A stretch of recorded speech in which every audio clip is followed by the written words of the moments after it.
చెప్పండి. యేసుప్రభు దేవుడే కదా, దేవుడి కోసం 4 మాటలు చెప్పండి.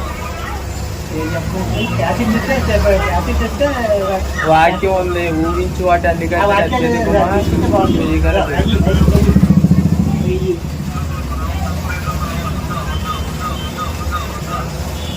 చెప్పండి. చెప్పండి, మళ్ళీ చెప్పండి.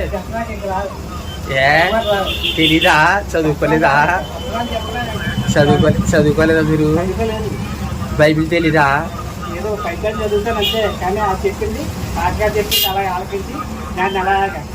అంటే పూర్తిగా చదవలేదు. మరి చదవాలి కదా, చదవకోకుండా సంకలో పెట్టుకుపోతే ఎలాగా? అలా కాదు, బైబిల్ సంకలో పెట్టుకెళ్ళిపోతే అలా కుదిరితే చదవాలా. చదివితే తెలుస్తుంది కదా. చదవండి, మొత్తం బైబిల్ చదవండి. చదవాలి, చదవకుండా